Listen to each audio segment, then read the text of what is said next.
बॉलीवुड से screen presenting exodus gods and Kings. ये कहानी आज से 3300 साल पुरानी है और इसे बाइबल की एक सच्ची कहानी माना जाता है। ये कहानी है इब्रानियों की, जो मिस्र में पिछले 400 सालों से गुलाम है।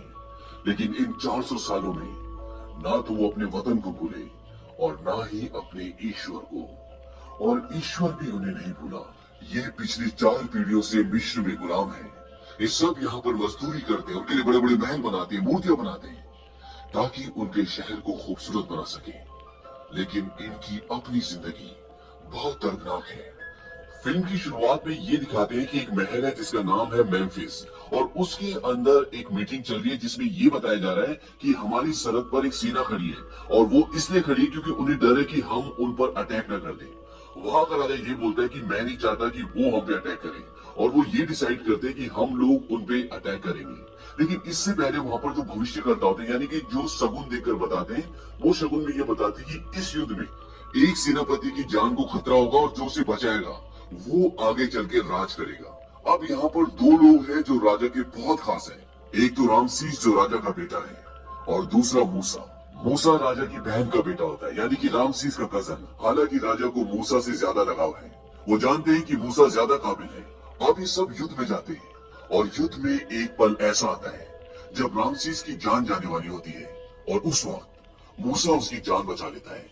युद्ध से आने के बाद जब राजा को पता चलता है कि मूसा ने रामसीस की जान बचाई, और जैसा कि उस औरत ने भविष्यवाणी की थी कि आने वाले वक्त में वही राज करेगा जो इस युद्ध में सेनापति की जान बचाएगा, और मूसा ने सेनापति की जान बचाई थी।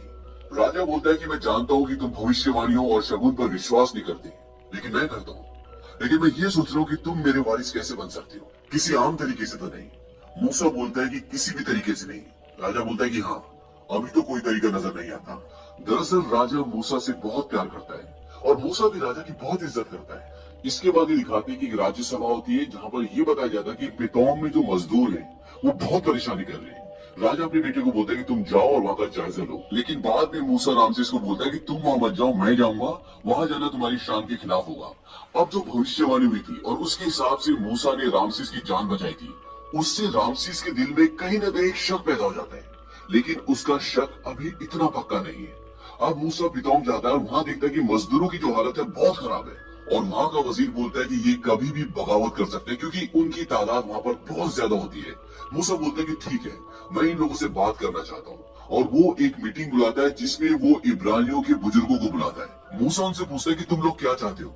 वहां पर एक आदमी होता है जो बुजुर्ग होता है, वो बोलता है कि हम चाहते हैं कि हम अपने देश जाएं